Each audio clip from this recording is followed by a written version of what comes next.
اعوذ باللہ من الشیطان الرجیم بسم اللہ الرحمن الرحیم۔ السلام علیکم ناظرین، میں آپ کی میزبان سحر حسین اور آپ کا پروگرام صبح ہدایت۔ معذرت چاہتی ہوں کہ آج مجھے آپ سے ملاقات میں تھوڑی سی دیر ہو گئی۔ ظاہر زندگی ہے، اس کے ساتھ ساتھ کام بھی بہت سارے جو ہیں وہ اٹیچ ہوتے ہیں اور ان کو کرنا پڑتا ہے، تو اس لیے آپ سے معذرت خواہ ہوں میں اس بات کے لیے کہ آج آپ سے تھوڑی دیر سے ملاقات ہوئی۔ علی بھائی نے امید ہے کہ بہتر طریقے سے آپ کو، مجھ سے بھی بہتر طریقے سے جو ہے آپ کو خوش آمدید کہا ہوگا۔ آج آپ کو جیسا کہ معلوم ہے کہ ہمارا جمعۃ المبارک کے دن سیگمنٹ ہوتا ہے اسماء حسنیٰ، اور آپ کے لیے کوئی ایک اللہ تعالیٰ کا پیارا اور بابرکت نام میں لے کر آتی ہوں، جس پہ ہم آپ کو اس کے ترجمے کے بارے میں بتاتی ہوں اور بتاتی ہوں کہ ہم اس پہ جو ہے کس طرح سے اس کا ورد کریں، کس طرح سے اس کا وظیفہ رکھیں کہ آسانی سے جو ہے وہ اللہ تعالیٰ ہم پہ اور اپنی رحمتیں، ویسے تو اللہ تعالیٰ رحیم ہے، کریم ہے، اپنی رحمتیں جو ہے وہ ہم پہ بغیر مانگے نازل کرتا رہتا ہے، اپنی مہربانیاں، اپنی نعمتیں ہمیں عنایت کرتا ہے، بن مانگے اور مانگے سب کچھ عنایت کرتا ہے، لیکن اگر اس کے نام کو اور اس کو یاد رکھیں تو وہ بھی ہمیں اتنا ہی زیادہ قریب رکھتا ہے، اتنا ہی زیادہ عزیز رکھتا ہے۔ تو آج اللہ تعالیٰ کا نام یا عزیزو یا العزیزو کے بارے میں جو ہے ہم بات کریں گے، جس کا مطلب ہے بڑے اقتدار والا، جس کا اقتدار سب پر حاوی ہو۔ العزیزو کا جو مطلب ہے مطلب سب پر غلبہ پا جانے والا، یعنی اللہ تعالیٰ کی ذات کے سوا کوئی بھی دنیا میں ایسی ذات، کوئی ایسی ہستی نہیں ہے جو اقتدار رکھتی ہو۔ اصل اقتدار کا مالک صرف اور صرف خدا تعالیٰ ہے، اور وہی سب پر غالب ہے، اور اسی کے ہاتھ میں اور اسی کے کنٹرول میں سب زمین و آسمان اور سب کائنات ہے۔ العزیزوں کا نام جو ہے وہ بہت ہی پیارا اور بہت ہی مبارک نام ہے۔ اللہ تعالیٰ نے اس میں بہت ساری جو ہے ہمارے لیے فوائد اور بہت سارے علاج رکھے ہیں۔ اگر ہم اس نام کا جو ورد ہے وہ کچھ مخصوص انداز میں کریں تو اللہ تعالیٰ ہم پہ اپنی رحمتوں کو مزید نچاور کرتا ہے، اور بہت سارے ایسے مخصوص مسائل ہیں جن کا علاج جو ہے وہ اس ورد میں جو ہے وہ ممکن ہے۔ سب سے پہلے آپ کو بتا دوں کہ عزت اور وقار جو ہے وہ ہر انسان چاہتا ہے، ہر انسان چاہتا ہے کہ دنیا میں اس کے لیے عزت اور وقار ہو، اس کو لوگ عزت سے یاد کریں اور عزت و وقار سے اس کا نام لیں۔ سب سے پہلی بات تو یہ کہ عزت جو ہے وہ ارن کی جاتی ہے، خود بخود حاصل نہیں ہو جاتی۔ عزت حاصل کرنے کے لیے، عزت پانے کے لیے ہمیں اپنے نفس کی بہت ساری قربانیاں دینی پڑتی ہیں، پھر کہیں جا کر ہمیں یہ جو عزت ہے جو اللہ تعالیٰ عطا فرماتا ہے وہ دیتا ہے، اور پھر وہی بات وہاں سے جا کر شروع ہوتی ہے کہ آپ اللہ تعالیٰ کی فرما برداری کریں گے تو آپ خود بخود جو اپنے نفس پہ قابو پا سکیں گے، اور خود بخود جو ہے آپ باعزت ٹھہریں گے اللہ کی مخلوق میں بھی اور اللہ کے ہاں بھی۔ تو اگر آپ اس ورد کو، اس نام کو العزیزو کو، اگر آپ، جس کا مطلب ہے کہ سب پر غالب، اگر آپ اس کو 40 مرتبہ روزانہ پڑھیں تو اللہ تعالیٰ آپ کو معزز اور عزت دار بنا دے گا اور ہر چیز سے بے نیاز کر دے گا۔ اور جو شخص نماز فجر کے بعد 41 مرتبہ پڑھے گا تو اللہ تعالیٰ اس کو کسی کا بھی کبھی محتاج نہیں کرے گا، اور اگر وہ زندگی میں کبھی ذلت پا چکا ہے تو اس کے بعد اللہ تعالیٰ اس کو عزت جو ہے وہ نصیب فرمائے گا۔ تو عزت حاصل کرنے کے لیے، معزز بننے کے لیے نہ صرف کہ آپ اپنے آپ کا محاسبہ کریں بلکہ اللہ تعالیٰ کا اس نام کا ورد کریں تو اللہ تعالیٰ جو ہے وہ اور بھی زیادہ آپ پہ اپنا رحم، اپنا کرم فرمائے گا۔ اور اگر آپ اس کو کھلے مطلب جو بغیر کسی کاؤنٹنگ کے بھی پڑھتے رہیں تو اللہ تعالیٰ آپ پہ اور اپنی رحمت فرمائے گا۔ اگر رات کے آخری حصہ میں جمع ہو کر سب لوگ، جو گھر کے تمام افراد ہیں، وہ اس مبارک کو پڑھیں تو اللہ تعالیٰ اپنی رحمت کی جو بارش ہے وہ برسا دے گا، اور آپ کے گھر پہ خاص اس کی رحمت اور کرم اور برکت ہوگی۔ معافی چاہتی ہوں۔ اس کے علاوہ اگر آپ 94 دن تک، 94 روز تک اس کو روزانہ پڑھ لیا کریں تو انشاءاللہ آپ کی کامیابی اور کامرانی جو ہے وہ آپ کے قدم چومے گی، اور اللہ تعالیٰ اپنا خاص رحم اور اپنے خاص فرشتے آپ کی کامیابی کے لیے مقرر کر دے گا۔ جو اس اسم کو 411 دن تک 200 بار اول و آخر درود شریف کے ساتھ پڑھے گا، اس کے سب کام جو ہیں وہ درست ہو جائیں گے۔ اگر کوئی آپ کی زندگی میں کوئی الجھنیں چل رہی ہیں، کوئی مسائل چل رہے ہیں، کچھ رکاوٹیں آ رہی ہیں آپ کے جائز کاموں کے ہونے میں، تو اللہ تعالیٰ ان تمام رکاوٹوں کو دور فرما دے گا۔ اور اگر آپ کسی سخت گیر حاکم کے پاس یا کسی ایسے مالک یا باس کے پاس جا رہے ہیں جس کی طبیعت میں سخت گیری پائی جاتی ہے، اور اگر آپ یہ پڑھ کر عزیزو پڑھتے ہوئے اس کے پاس جائیں تو اللہ تعالیٰ اس حاکم کے دل میں آپ کے لیے نرمی پیدا کر دے گا، اس مالک کے دل میں آپ کے لیے نرمی پیدا کر دے گا، اور وہ آپ پر مہربان ہو جائے گا۔ جوش بھی شخص عشاء کے بعد 200 مرتبہ یا عزیزو پڑھ لیا کرے تو اللہ تعالیٰ کی خاص جو رحمت ہے وہ اس کی طرف متوجہ ہو جائے گی۔ جو کسی دشمن کے لشکر کی طرف ہاتھ کا اشارہ کر لے اور 70 مرتبہ یہ اسم پڑھے تو اللہ تعالیٰ اس کو فتح نصیب فرمائے گا اور اس کو جو ہے دشمن پر جو ہے وہ غالب لے آئے گا۔ ایک اور اللہ تعالیٰ کا بہت ہی پیارا نام ہے جو کہ نام مطلب سے ہی ظاہر ہے، المعیذ۔ المعیذ کا مطلب ہے عزت دینے والا، وہ جو انسان کو عظمت، شوکت اور مقبولیت عطا کرتا ہے، یعنی اللہ تعالیٰ کے ہاتھ میں ہے انسانوں کو عزت دینا اور انسانوں کو ذلت دینا، اور بے شک جو ہے وہ اسی کے اختیار میں ہے یہ سب کچھ، کہ وہ جس کو چاہے پست کر دے اور جس کو چاہے بلند کر دے۔ اس لیے اللہ تعالیٰ سے ہمیشہ جو ہے وہ اس کی پناہ مانگنی چاہیے اور دعا کرنی چاہیے کہ اللہ تعالیٰ ہمیں عزت والوں میں سے کرے اور ذلت والوں میں شامل مت کرے۔ تو یہ اللہ تعالیٰ کی ہی ذات ہے، اللہ بزرگ و برتر کی ہی ذات ہے جو عزت سے لوگوں کو نوازتی ہے، ورنہ کسی بھی انسان کے حق میں، کسی بھی انسان کے اختیار میں، کسی بھی انسان کے کنٹرول میں یہ نہیں کہ وہ عزت خود حاصل کر سکے۔ یہ الگ بات ہے کہ جب انسان عزت و بلند مرتبے پر پہنچ جاتا ہے تو اس کو لگنے لگتا ہے کہ یہ سب میری وجہ سے ممکن ہوا ہے اور آج جس مرتبے اور مقام پر میں ہوں یہ صرف اور صرف میری ہی وجہ ہے، میرا اپنا کمال ہے، جبکہ ایسا نہیں ہے۔ وہ جس کو چاہے بلند کر دے اور جس کو چاہے پست کر دے، اور بہت آپ دنیا میں دیکھتے ہیں کہ جو بہت اونچے مقام پر ہوتے ہیں تو کبر ان کو کبھی کبھی زمین پر لے آتا ہے، اور کچھ ایسے لوگ جو کہ بہت ڈاؤن ٹو ارتھ ہوتے ہیں، جو بہت ہمبل ہوتے ہیں، جن کے مزاج میں بہت انکساری پائی جاتی ہے، اللہ تعالیٰ ان کو زمین کے ایک ذرے سے، مٹی کے ایک ذرے سے جو ہے وہ آسمان کا چاند بنا دیتا ہے۔ تو صرف اللہ کے ہی اختیار میں ہے یہ سب کچھ، اور اگر آپ یہ چاہتے ہیں کہ اللہ تعالیٰ آپ کو عزت عطا فرمائے تو یہ ورد جو ہے یہ اب شمسی حساب سے جو ہے، یعنی کہ چاند کی جو تاریخوں کے مطابق پیر اور جمعہ اور قمری حساب سے ہے، اس کو آپ پڑھ لیں اور راتوں کو بعد از نماز عشاء 140 بار کیا جائے تو اللہ تعالیٰ جو ہے اس پڑھنے والے شخص کو دوسروں کی نظروں میں بہت ہی ممتاز اور معزز بنا دیتا ہے، اور اس کو خدا کے سوا کسی کا بھی ڈر نہیں رہتا۔ اللہ تعالیٰ معیز ہے، یعنی ہر قسم کی عزت اسی ذات کے ہاتھ میں ہے، اور جسے چاہتا ہے عزت سے نوازتا ہے۔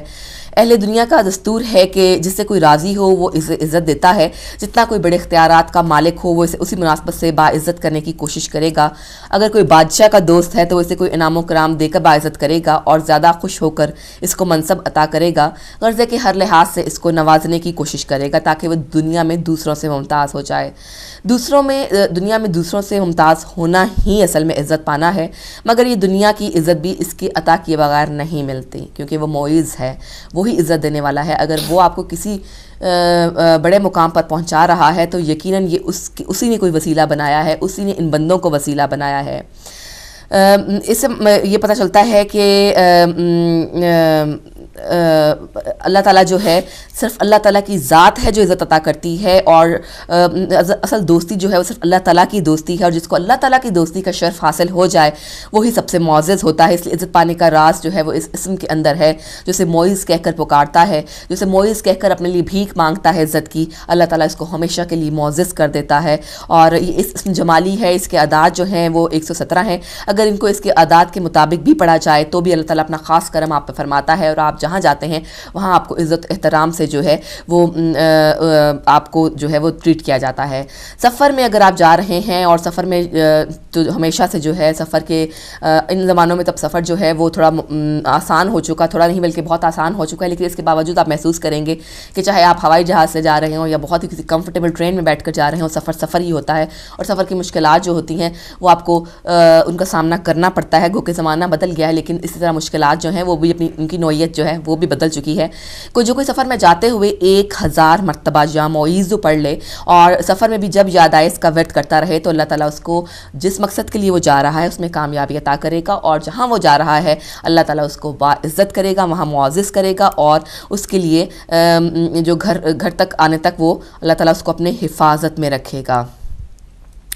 تو ناظرین، یہ تو آج آپ کو میں نے العزیز اور المعیز کے بارے میں جو ہے بتایا، ان کا ترجمہ بتایا، اور ساتھ آپ کو بتایا کہ اس کو ورد کرنے کے کیا کیا فوائد آپ کو حاصل ہو سکتے ہیں۔ اللہ تعالیٰ ہمیں توفیق عطا فرمائے کہ ہم زیادہ سے زیادہ ذکر خدا کر سکیں، زیادہ سے زیادہ اس کی قربت پا سکیں، اور جب ہم اللہ کی طرف متوجہ ہوں گے، جب ہمارے دلوں کو اطمینان ملے گا اللہ تعالیٰ کے ذکر سے، تو پھر ہمارے اعمال میں بھی یقیناً چینجنگ آئے گی، اور ہم جو ہے کوشش کریں گے کہ اللہ تعالیٰ کو ناراض نہ کریں اور اپنے نفس پر قابو قابو پانے کی کوشش کریں گے، اور یہ پہلا قدم ہوگا ہمارا اس شیطان کی جو ہے شیطان کی شیطانیت ہے اس کے اوپر پہلا قدم ہوگا جو ہم رکھیں گے. اور اگر ایک فرد جو ہے وہ بہتر ہوگا اور اسی طرح پورا معاشرہ جو ہے وہ بہتر ہوتا چلا جائے گا. اور بے شک ہم سب کو بہت ضرورت ہے کہ ہم اپنا محاسبہ کریں اور اللہ کے قریب ہونے کی کوشش کریں، اور اللہ تعالیٰ کے ناموں کے، اللہ تعالیٰ کے کلام کے ذریعے، اللہ تعالیٰ کے بھیجے ہوئے پیغمبروں کے ذریعے، اللہ تعالیٰ کے بھیجے ہوئے جو جن کو ولایت حاصل ہے ان لوگوں کے ذریعے جو ہے ہم اللہ تعالیٰ کے قریب ہوں اور اس کے راستے پر چلیں. تو کوئی شک نہیں کہ اللہ تعالیٰ ہمیں تمام مشکلات میں سے نکالے گا، اور بے شک یہ مشکلات ہماری اپنی ہی پیدا کی ہوئی ہوتی ہیں. اس کے بعد ناظرین ہمارا جو یہ سیگمنٹ ہے یہ یہیں پر ختم ہوتا ہے. انشاءاللہ اگلے فرائیڈے کو پھر کوئی اللہ تعالیٰ کا پیارا اور مبارک نام لے کر آپ کی خدمت میں حاضر ہوں گی اور اس پر ہم بات چیت کریں گے. فی الحال ہم چلیں گے علی بھائی کی طرف.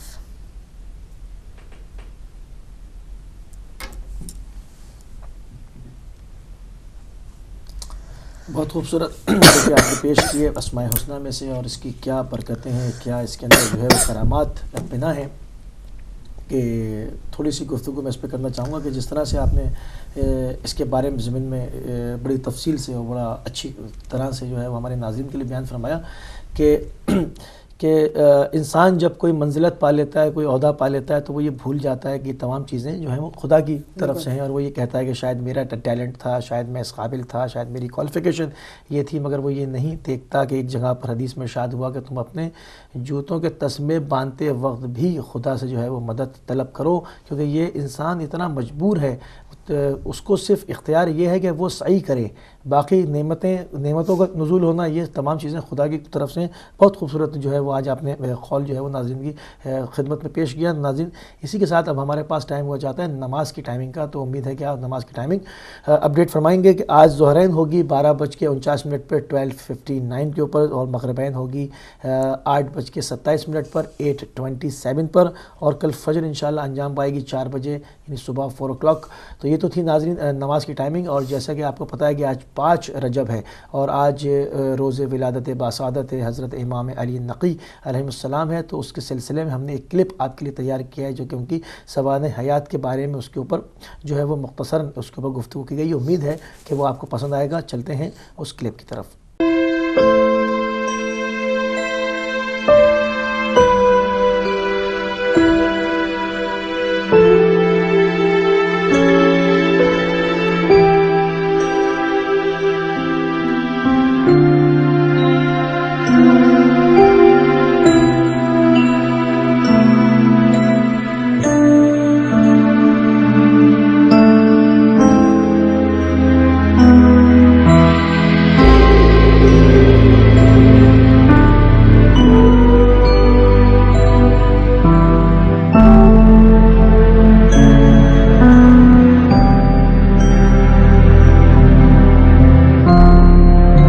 ناظرین السلام علیکم، میں ہوں ذیشان علی.